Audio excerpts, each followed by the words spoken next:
मैं डॉक्टर राम कुमार सिंह, हिंदी अध्यापक, आप सभी को इस क्लास में हार्दिक स्वागत करता हूं।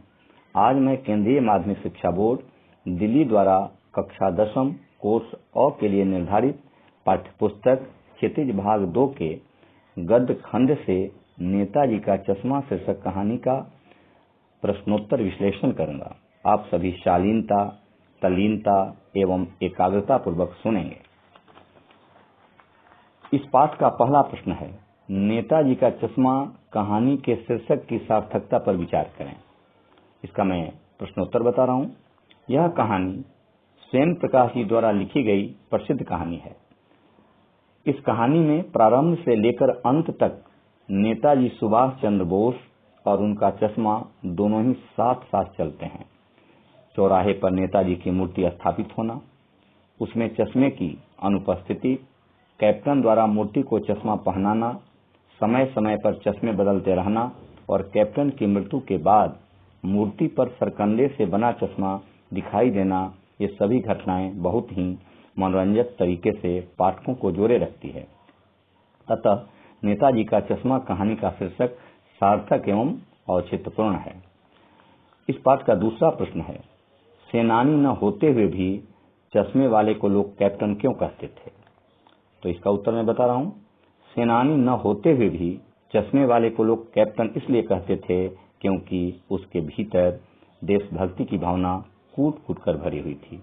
वह नेताजी की मूर्ति को बार बार चश्मा पहनाकर देश के प्रति अपनी अपार श्रद्धा प्रकट करता था।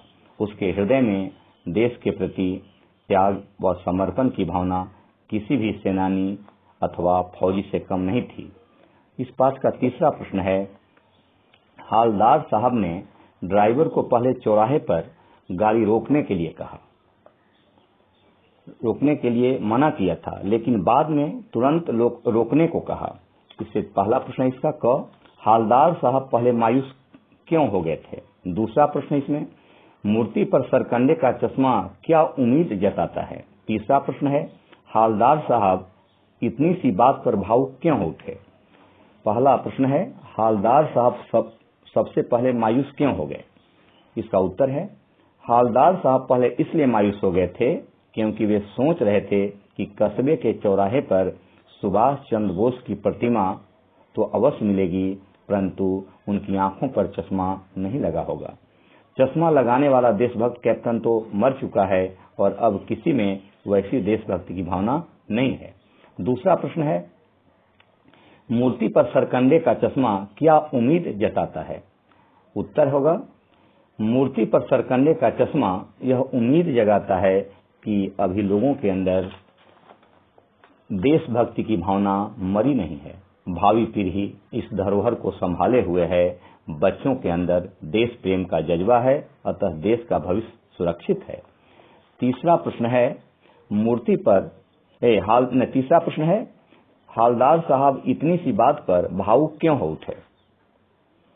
उत्तर है, हालदार साहब भावुक इसलिए हो उठे क्योंकि उनके मन में आई हुई निराशा की भावना अचानक ही आशा के रूप में परिवर्तित हो गई और उनके हृदय की प्रसन्नता आंखों में आंसू बनकर छलक पड़ी। उन्हें यह विश्वास हो गया कि देशभक्ति की भावना भावी पीढ़ी के मन में विद्यमान है।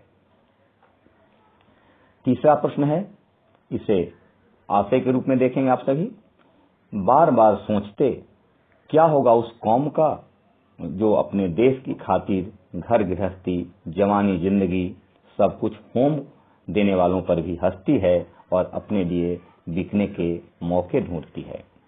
इस कथन का आशय यह है कि जो कौम अपने देश के बलिदानियों और स्वतंत्रता सेनानियों का सम्मान प्रतिष्ठा नहीं करती, उसका उपहास उड़ाती है और अपने स्वार्थ की पूर्ति के लिए अपनी नैतिकता को तिलांजलि दे देती है, उसका भविष्य उज्जवल नहीं हो सकता, उसका भविष्य उज्जवल नहीं होगा।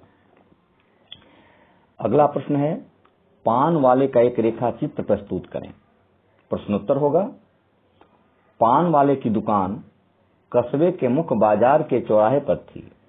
पान वाला एक काला, मोटा और खुशमिजाज व्यक्ति था। उसकी बड़ी सी तोन थी वह हमेशा पान चबाता रहता था, इस कारण उसके दांत लाल काले हो गए थे। वह एक मजाकिया इंसान था। उसके लिए देश के लिए त्याग करना एक तरह का पागलपन था।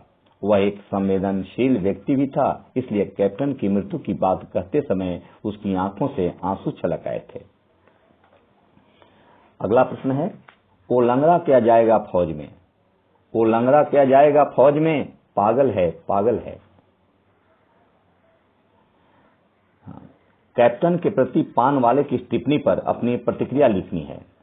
तो इसका उत्तर है, पान वाले द्वारा ऐसी टिप्पणी करना उचित नहीं था।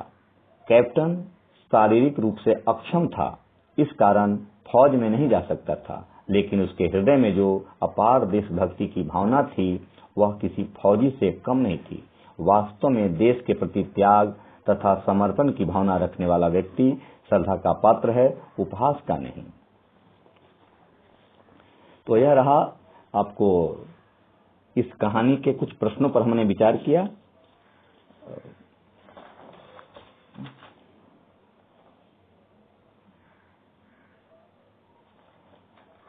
इस कहानी से और भी प्रश्न बन सकते हैं, जैसे